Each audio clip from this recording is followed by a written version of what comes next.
အခုမှ content creator အလုပ်ပြီးတော့ဗောနော်အသက်မိုးခွဲမဲကြောင်းစင်မဲကြောင်းနွားပဲကြောင်းဗောနော်ဆိုတော့ကြောင်းကျင်တဲ့သူတွေအတွက်โอเคဒီနေ့တော့ကျွန်တော်ဒါလူနည်းစ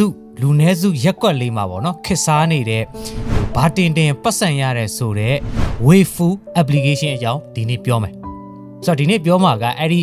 Wayfu app ရဲ့နောက်ခံသမိုင်းနဲ့ဒါခမားလိုချင်နေတဲ့ပတ်စံထပ်ပို့ပြီးတော့အရေးကြီးတဲ့ data information အကြောင်းကျွန်တော်ပြောမှာဖြစ်ပါတယ်ကျွန်တော်လည်းအဲ့ဒီမှာကျွန်တော် account ဖွင့်ထားတယ်ဗောနော်ဒါခင်ဗျားတို့လည်းဖွင့်နေတယ်ဆိုရင်တော့အဲ့ဒီဗီဒီယိုရဲ့အောက်မှာကျွန်တော် link လေးပေးထားမှာမယ်အဲ့ဒီ link ကနေတစ်ဆင့်ဖွင့်နိုင်ပါတယ်ခင်ဗျာဒီနေ့မှာဗောနော်ကျွန်တော်ဒီနေ့မှာဒီ Wayfu အကြောင်းကိုကျွန်တော်ဒါ content လုပ်မယ်ဆိုပြီးတော့စာသုံးကြည့်တာဆိုတော့ကျွန်တော်လည်းကနဦးအဆင့်ပဲရှိပါသေးတယ်ဆိုတော့စရအောင်ပါโอเคကျွန်တော်တို့ဒီ app တစ်ခုခက်စားလာပြီဆိုရင်ဗောနော်ဒီကနဦးအနေနဲ့သိသင့်တာကဒီ application ကိုဘယ်သူတွေတည်ထောင်တာလဲဘယ်နိုင်ငံသားလဲလုံခြုံစိတ်ချရရဲ့လားဒါတွေကိုတော်တော်များများကမေ့တတ်ကြပါတယ်ပိုဆိုးတာကဒီနိုင်ငံကပတ်စံပေးတဲ့ဆိုတာနဲ့ပေါ့နော်ဒီအစုလိုက်အပြုံလိုက်ကြီးဝင်တိုးကြတာကဘယ်လိုပြောရမလဲဆိုတော့ရှင်းပြောရရင်ဒီ online မှာသိတယ်မဟုတ်လားအဲ့လိုမျိုးရုပ်ဆိုးအကြီးတန်းနဲ့ရက်ွက်ကြီးတစ်ခုလိုတော့မှဖြစ်နေပါတယ်စဉ်းစားကြည့်မင်းတို့ပုံမဲတင်နေမင်းတို့ကဖင်မူတောင်းထောင်တာပဲတင်နေကတာပဲတင်နေသိတယ်မဟုတ်လားဒီပစိုးဝတ်တဲ့နီးတို့ထမိန်ဝတ်တဲ့နီးတို့ဘာလို့ပဲတင်နေပတ်စံပေးတယ်ဆိုတာကသူတို့အဲ့ဒီပေးတဲ့ပတ်စံတွေကဘယ်ရတာလဲဒါမှမဟုတ် application ကိုပေါ့နော်သူတို့ဒီကနဦးအနေနဲ့လူသိများစေခြင်းလို့ပဲပတ်စံပေးပြီးတော့ပဲသုံးခိုင်းတာလားဒါမှမဟုတ်ဒီ worldwide မှာရှိတယ်ပေါ့နော် user data တွေကိုခိုးခြင်းလို့ပဲဒီလိုလောက်တာလားဆိုတာကဒါတွေကကျွန်တော်တို့ application အသစ်တစ်ခုစပြီးတော့သုံးမယ်ဆိုရင်ကျွန်တော်တို့ထည့်သွင်းစဉ်းစားသင့်ပါတယ်ဒါတွေကဟုတ်တော်ရှိမဟုတ်တော်ရှိပေါ့နော်ထားပါတော့ဒီ app ကိုဘယ်သူတွေတည်ထောင်ခဲ့တာလဲဆိုရင်တော့ Motta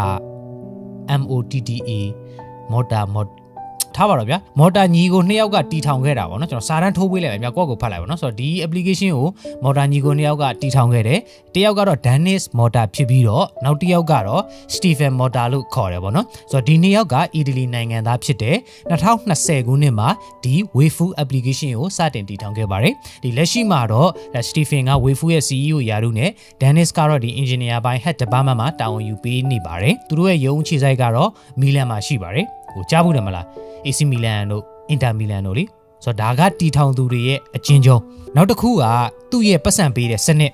ဒါ तू က creator တယောက်ကိုဘယ်လိုပတ်စံပေးတယ်လဲဆိုရင် तू က50ပေးတယ်ပေါ့နော်လကုံနာနဲ့ပေးတယ်ရှင်းပြောရင်တော့လစာပေးတယ်လို့ပဲပေါ့နော် तू ပေးတဲ့ပုံစံတော့50ပေးတယ်ကျွန်တော်တို့က YouTube တို့ TikTok တို့ Facebook တို့လိုမျိုးပါပဲသိပြီးတော့ तू မသားကိုယ်ကသူ့ဘာလို့ပဲပြောရမှာပေါ့နော်50ကိုသူတို့ဘက်ကယူတယ်ဒီဘက်က 50% ကိုခမောက်ပေးတယ်ဒါပါပဲသူ့ရဲ့ပတ်စံပေးတဲ့ပုံစံတော့ယူရှင်းပါတယ်နောက်တစ်ခုကတော့သူ့ရဲ့ UI ပေါ့နော်ကျွန်တော်ကြည့်ရတဲ့လောက်ကတော့တော်တော်လေးကိုပေါ့နော်ဟိုတော်သားဆန်တဲ့ UI လို့ပဲကျွန်တော်မြင်ပါတယ်ဆိုတော့သူ့ရဲ့ပုံစံက Instagram လို TikTok လို Snapchat လိုနဲ့ပေါ့နော်တမျိုးတော့တမျိုးပဲဗျရိုးတော့ရိုးရှင်းတယ်ဒါပေမဲ့ကြည့်ရတာဘယ်လိုဖြစ်လဲဆိုတော့ကျွန်တော်တို့ဒီအခုမှ Photoshop စလုပ်တဲ့သူတွေလေးစာတန်းထိုးသူလိုမျိုးဖောင်ကြီးတွေကိုအထူဒီ stock အထူကြီးတွေပတ်တယ်လို့မျိုးကြီးအဲ့လိုမျိုးယွန်စရာကြီးပုံစံလို့တော့ကျွန်တော်တော့မြင်ပါတယ်ဆိုတော့နောက်ပိုင်းဒီ update version တွေဘာတွေထွက်လာမယ်ဆိုရင်တော့ဒီထက်ပိုပြီးတော့ မိုက်တာမျိုးလည်းဖြစ်လာနိုင်တယ်ပေါ့နော်အခုလောလောဆယ်ကျွန်တော်မြင်ရတဲ့ UI ကတော့တကယ်ကိုပဲအကွမ်းကြီးပါယွန်စရာကြီးနောက်တစ်ခုကငွေဘယ်လိုရှာမလဲโอเคကျွန်တော်ဒါကတော့လူတိုင်းသိချင်ကြမယ်လို့ကျွန်တော်ထင်ပါတယ်ဆိုတော့ငွေရှာမယ်ဆိုရင်ကျွန်တော်တို့ကသူစီမှာ creator အဖြစ်စာရင်းသွင်းရပါတယ်ဆိုတော့ကိုတင်လိုက်တဲ့ content မှာကိုတင်လိုက်တဲ့ views တွေပြီးတော့ comment ဘယ်နှယောက်ပေးတာလဲပြီးတော့ဒီ super like စတာတွေပေါ်မှာမူတည်ပြီးတော့ဗောနော်ခမားကိုမော်တာညီကို2ယောက်ကခမားကိုပတ်စံပေးပါလိမ့်မယ်နောက်တစ်ခုကလုံခြုံရေးအပိုင်းဗောနော်လုံခြုံရေးအပိုင်းကဘာလို့ပြောရတယ်လဲဆိုရင်တော့ဒီ app က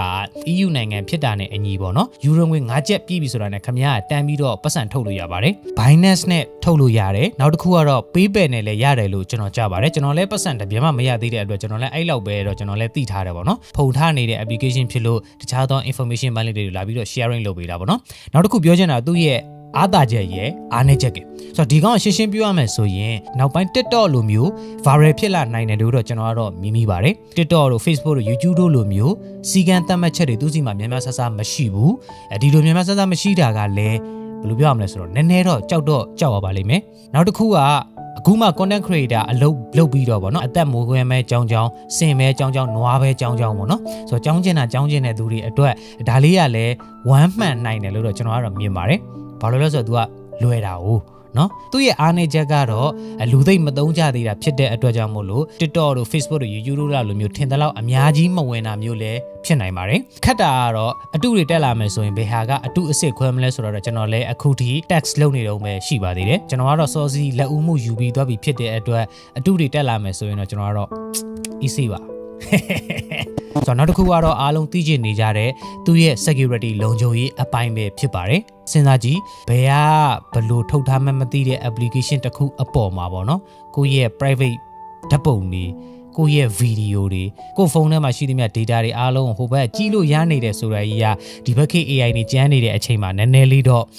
အနေရတော့ရှိပါတယ်ဆိုတော့တစ်ဖက်ကပြန်ပြီးတော့စဉ်းစားကြည့်မယ်ဆိုရင်တော့ဒီ app ကိုထုတ်တာက EU နိုင်ငံမှာထုတ်တာဖြစ်တဲ့အတွက်ကြောင့်မို့လို့သူတို့နိုင်ငံမှာ GDPR လို့ခေါ်တဲ့ General Data Protection Regulation စံနှုန်းကိုတော့ချိုးဖျက်လို့ရမှာတော့မဟုတ်ပါဘူးဆိုတော့ကျွန်တော်အခုပြောရတဲ့ GDPR ကဘာလဲဆိုတော့ကျွန်တော်အတူတုံးပြောပြရမယ်ဆိုရင်ဘယ်လိုပြောရင်ကောင်းမလဲဆိုတော့ဒီ public data မှန်သမျှကိုပေါ့နော် public data မှန်သမျှကိုကာကွယ်ပေးတယ်ပြီးတော့တည်တည်ချာချာလေးစီမံခံကွဲကင်တွယ်ပေးဖို့အတွက်ပေါ့နော် EU နိုင်ငံတွေမှာချမှတ်ထားတဲ့တရားဝင်စီမင်းစည်းကမ်းလို့ကျွန်တော်တို့အလွယ်သတ်မှတ်လို့ရတယ်ပေါ့နော်မင်းတို့ application ထုတ်ချင်လားရတယ်ထုတ်ဒါပေမဲ့ငါတို့စည်းကမ်းကိုတော့လိုက်နာမလိုက်နိုင်ကြောင်းအဲ့ဒီသဘောတရားအတိုင်းပါပဲမျက်နှာသစ် application တစ်ခုဖြစ်တဲ့အတွက်ကြောင့်မို့လို့သူတို့ရဲ့လုံခြုံရေးအပိုင်းမှာအားနည်းနေတာမျိုးလည်းရှိလာနိုင်ပါတယ်နော်ဆိုတော့လောလောဆယ်တော့ဘာတင်ကြည့်ပေးမဲ့သူတွေအင်မတန်များတာဖြစ်တဲ့အတွက်ဘယ်လိုပြောရမလဲဆိုတော့ viewer မှတ်တဲ့သူတွေသိတယ်မှာ like မှတ်တဲ့သူတွေ comment မှတ်တဲ့သူတွေအတွက်တော့ Wayful application လေးကပျော်စရာကောင်းမှလို့တော့ထင်ပါတယ်အားလုံးပဲဘာတွေဆက်ဖြစ်မလဲဆိုတာတော့ရင်ခုန်စွာနဲ့စောင့်ကြည့်ပေးကြပါဘောနော်ဆိုတော့ကျွန်တော်လည်းတိတိကျကျလေးကိုလာပြီးတော့ပြောပြပေးတာဖြစ်ပါတယ်ကျေးဇူးများကြီးတင်ပါတယ်အားလုံးမတက်တာပါ